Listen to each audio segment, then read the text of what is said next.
14 अक्टूबर 1956 Baba Saheb doctor Ambedkar ने एक ऐसी धम्म क्रांति की जिस धम्म क्रांति के जरिए उन्होंने स्वयं तो बुद्ध धम्म की दीक्षा ली, लेकिन अपने लाखों अनुयायियों को बुद्ध के धम्म की दीक्षा दी।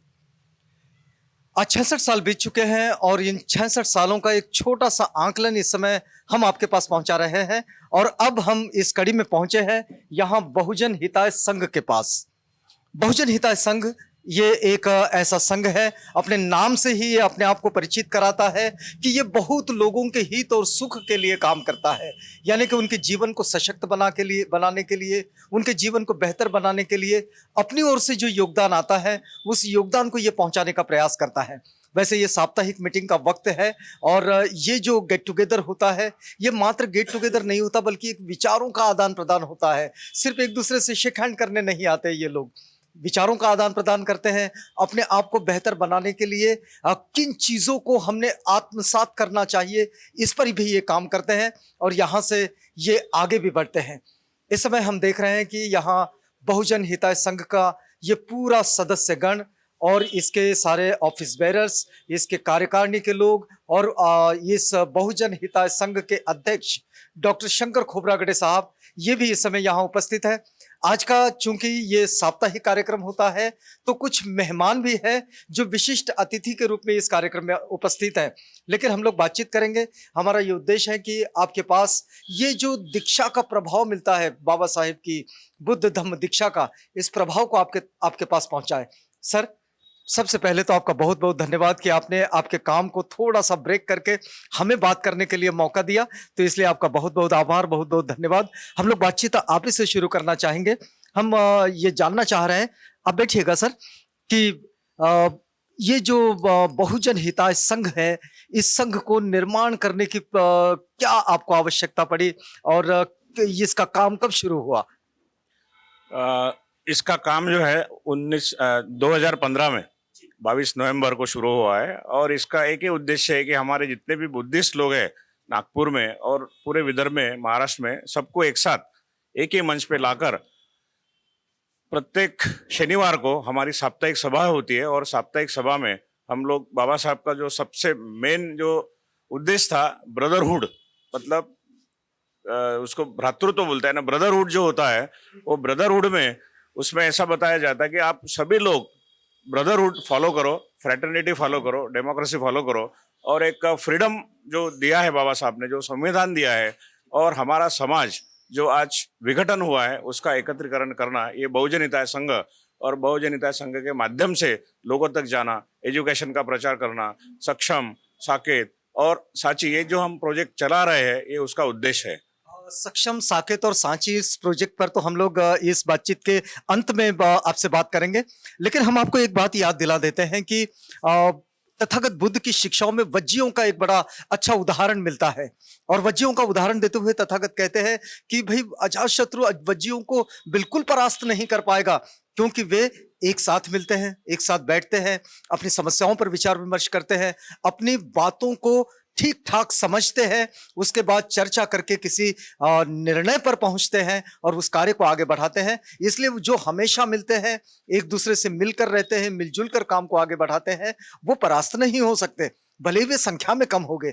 तो ये जो वज्जियों की शिक्षा जो है, इस शिक्षा को हम देखते हैं कि इसका ये जो प्रतिबिंब है ये बहुजन हिताय संघ में आपको दिख सकता है। हम लोग यहाँ थोड़ा आगे बढ़ेंगे। आप बहुजन हिताय संघ की इन गतिविधियों से कब से जुड़े हैं? प्रारंभ से ही। मेरा नाम है सीएम चौहान। मैं इस अम्बेडकर, डॉक्टर बाबा साहब अम्बेडकर मिशन का सचिव हूँ। मैं यहाँ प्रारंभ से ही यहाँ जुड़ा हूँ। जब से आप बहुजन हिताय संघ और बाबा साहेब की धम्म दीक्षा, इन दोनों चीजों को किस नजरिए से देखते हैं?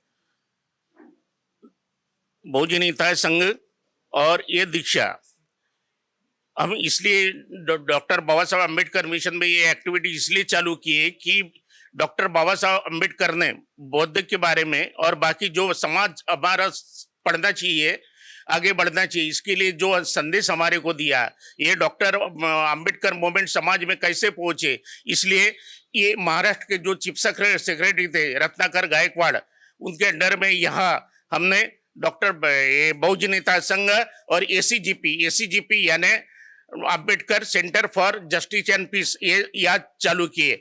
इसके अलावा यहाँ शाम को म्यूजिक क्लासेस, गिटार, ये जूडो क्लासेस और अन्य प्रारंभ होते, स्पर्धाएं परीक्षा भी यहाँ होती है। हमने ऊपर मतलब स्पर्धा प्रतियोगिता परीक्षाओं का मार्गदर्शन, बच्चों के लिए शारीरिक कवायद और बच्चों का सशक्तिकरण, उनको उनके जीवन के प्रति बेहतर तैयार करना, उनको मार्गदर्शन करना, ये सारे रंगारी साहब, हम आपसे ये समझना चाहेंगे कि बाबा साहेब की जो धम्म दीक्षा है, इस धम्म दीक्षा से आप कितनी प्रेरणा लेते हैं बहुजन हिताय संघ के काम को आगे बढ़ाने के लिए?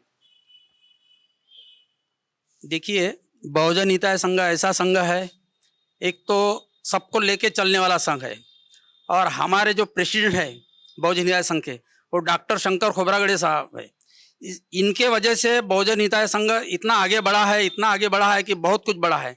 जैसा कि सांची प्रोजेक्ट चला रहा है, जो गरीब विद्यार्थी होते हैं उनको मदद कर रहे हैं, उनकी पढ़ाई के लिए खर्चा बोझा उठा रहे हैं, सक्षम है, उनका काम कर रहे हैं। साकेत प्रोजेक्ट है जो देवदास राउत चला रहे हैं। तो ऐसे बहुजन हिताय संघ के तरफ से ऐसे कितने भी प्रोजेक्ट है कि जो बहुत से चला रहे हैं, और इसका श्रेय जो जाता है सब डॉक्टर शंकर खोबरागड़े साहब को देता हूं मैं। धन्यवाद। चलिए, हम लोग इस समय बातचीत कर रहे हैं बहुजन हिताय संघ के साथ, और उनका ये वक्त आप तक लेकर पहुंचा रहे हैं, क्योंकि ये उनकी साप्ताहिक सभा का वक्त है। ताई, अगर आप बहुजन हिताय संघ के प्रति कुछ कहना चाहे तो क्या कहेंगे? बहुजन हिताय संघ बहुत ही अच्छा संघ है। इसमें विविध प्रकार के आयोजन है, जो भी अभी शांताराम रंगारी जी ने बताए हैं, और म्यूजिक क्लास भी चालू करने वाले हैं। मुझे शशिकांत हुमने जी ने बोले कि आपको हारमोनियम लेके देंगे, आप म्यूजिक क्लास चालू करो। लेकिन यहाँ हम सर्वे करने वाले हैं कि इनको म्यूजिक सीखना है। मैं विशारद कर रही हूँ और म्यूजिक क्लासेस भी लेती हूँ। हम लोग यहाँ चलेंगे देवीदास राउत जी के पास। राउत साहब, आपका एक्टिविज्म के साथ बड़ा लंबा सा जुड़ाव रहा है। बहुजन हिताय संघ के भी आप रेगुलर एक्टिविटीज के साथ जुड़े रहते हैं। आप कैसा कहेंगे कि बाबा साहेब डॉक्टर अंबेडकर की जो धम्म दीक्षा है 14 अक्टूबर 1956 की, इस धम्म दीक्षा का कितना प्रभाव देखते हैं आप इन सारे गतिविधियों पर? मेरा नाम देवीदास राउत है, और आपने जैसा कि कहा है कि 66 साल में बाबा साहब ने जो अपने को धम्म दीक्षा दी, उसका प्रभाव क्या रहा है? बहुत प्रभाव रहा है अपने इस बहुजन हिताय संघ के काम पर। हमारी ये संस्था जो है 6 साल से चालू है, और विविध प्रकार के हम आयोजन करते हैं। संगीत आयोजन है, और ये सांची प्रोजेक्ट है जो अभी बताया गया है। ऐसे बाबा साहब ने कहा था कि संडे को कम से कम या हफ्ते में एक बार बुद्ध विहार में जाना चाहिए। तो ये समझ लीजिए कि हमारे ये बुद्ध विहार है। मतलब ये बात समझिए कि बाबा साहेब के उस एक आदेश का यहाँ बराबरी से पालन हो रहा है। वाहने साहब, हम समझेंगे आप बड़े लंबे समय से इस पूरे सामाजिक गतिविधियों को देखते हैं। आप क्या बताएंगे, बाबा साहेब डॉक्टर अंबेडकर ने जो धम्म दीक्षा दी 14 अक्टूबर 1956 को, इस धम्म दीक्षा का कितना प्रभाव देखते हैं आप? सर, प्रभाव तो बहुत है, और हम यहाँ पे एकत्र इसलिए होते हैं कि हम तो ठीक है, पर हमारे जो डाउन टोडन लोग हैं, इनको ही कुछ फायदा होना चाहिए, वो हिसाब से यहाँ पे हम प्रोजेक्ट चलाते हैं जी। विविध प्रोजेक्ट चलाते हैं, गरीब विद्यार्थियों को मदद करते हैं, ट्यूशन के लिए मदद होती है, और जो भी अन्य कुछ ये है प्रोजेक्ट्स, वो भी हम अच्छे तरीके से चलाते हैं जी। अब हम आपकी इस भेंट को पूरा करना चाहते हैं, लेकिन हम फिर चलेंगे बहुजन हिताय संघ के प्रेसिडेंट डॉक्टर शंकर खोबरागड़े जी के पास, और इस बातचीत को पूरा करेंगे, इस भेंट को भी पूरा करेंगे। सर, हम आपसे ये भी समझना चाह रहे हैं कि जब भी ऐसे रंगारी साहब ने कहा कि सक्षम प्रोजेक्ट है, सांची प्रोजेक्ट है, आपने भी इसका उल्लेख किया, क्या ये प्रोजेक्ट कितने लोगों को लाभान्वित करने में अभी तक सफल हो पाए?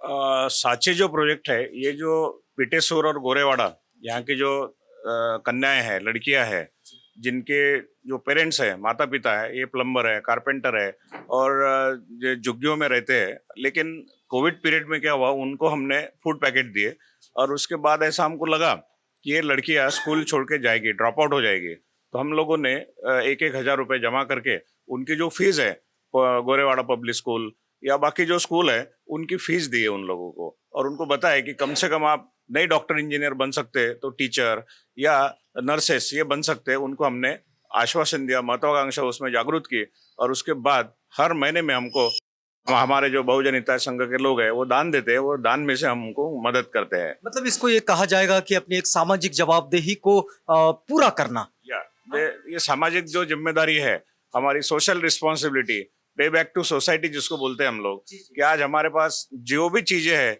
ये सब बाबा साहब की दी हुई है। ये हमारे आप जो देख रहे हैं, कपड़े हैं, गाड़ियां हैं, बंगले हैं, जितनी भी जो चीजें, हमारा इसमें खुद का कुछ भी नहीं है। Everything is given by doctor Baba Saheb Ambedkar. तो हमको 5% भी उसमें वापस किए तो कोई बुरी बात नहीं है। बिल्कुल, और ये सबने करना भी चाहिए। हम आपसे एक अंतिम प्रश्न भी पूछना चाह रहे हैं और अपनी बातचीत को भी यहीं से पूरा करेंगे। हम आपसे जानना चाह रहे हैं कि बाबा साहेब डॉक्टर अंबेडकर की जो धम्म क्रांति है, जो उन्होंने नागनगरी में की, नागपुर में की, और इसका प्रभाव तो पूरी दुनिया में दिखाई देता है। आप इस धम्म क्रांति को किस नज़रिए से देखते हैं, बहुजन हिताय संघ के अध्यक्ष के रूप में, एक जिम्मेदार डॉक्टर के रूप में, चिकित्सक के रूप में, और एक पर्सनल के रूप में जिसका अपना एक अंबेडकर थॉट पर चिंतन है? इस रूप में अगर आप बाबा साहेब की धम्म क्रांति की ओर देखना चाहें तो आप कैसा देखेंगे?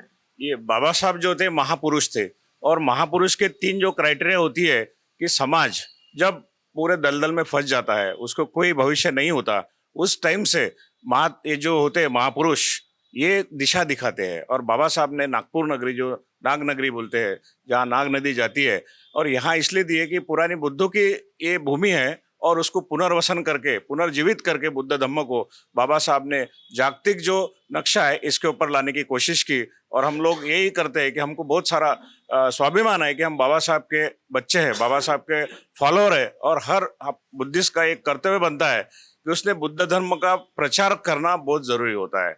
और बुद्ध धर्म का प्रचार ये आवाज इंडिया टीवी कर रहा है, इसलिए मैं उनका बहुत शुक्रगुजार हूँ। धन्यवाद। चलिए, इस माध्यम से अगर आप हमारे दर्शकों के लिए धम्म दीक्षा से रिलेटेड कोई मैसेज देना चाहे तो क्या मैसेज होगा आपका? बाबा साहब ने जो शिक्षण का जो बताया था, सबसे पहले तो शिक्षा और बुद्ध धम्म का इम्प्लीमेंटेशन बहुत बार हमारे यहाँ होता है। बुद्ध धम्म थियरी में बहुत लोग करते हैं, बट प्रैक्टिकल में जीरो होते हैं। तो मेरा यही मैसेज रहेगा कि बुद्धिज्म ये फॉलो करने की चीज है, इसको इम्प्लीमेंटेशन करना बहुत जरूरी होता है। कि जो हम बोलते हैं वो करना चाहिए, नहीं तो थियरी में हम कुछ बोलते हैं और प्रैक्टिकल में घर में जाके कैसा बिहेव करते हैं, दोस्तों के साथ कैसा रहते हैं, समाज में कैसा रहते हैं, यानी जो मुखौटा पहन के रहना, ये मुझे पसंद नहीं है। और मेरा एक ही सिद्धांत है कि बाबा साहब और बुद्धा ने जो बताया उसके सिद्धांत पे आप चलते हो तो आपको बहुत अच्छा मुक्ति का जो मार्ग है वो मिलेगा। और बुद्ध धम्म का प्रचार हर बुद्धिस्ट का कर्तव्य होना चाहिए। धन्यवाद। हम बातचीत कर रहे थे बहुजन हिताय संघ के साथ, जिनका एक बात जो उभर कर आती है सामने बहुजन हिताय संघ की, और वो तथागत की शिक्षाओं से जुड़ती है कि तथागत की जो शिक्षाएं हैं वो शिक्षाएं केवल कहने सुनने की बात नहीं है, बल्कि वो एक आचरणशील मार्ग है। और इस मार्ग के साथ बहुजन हिताय संघ अपनी गतिविधियों में आगे बना हुआ है। इस समय हमने आपको इस धम्म क्रांति के, यानी कि 14 अक्टूबर 1956 की धम्म क्रांति के इस 66 साल के छोटे से आंकलन के साथ जोड़े रखा है।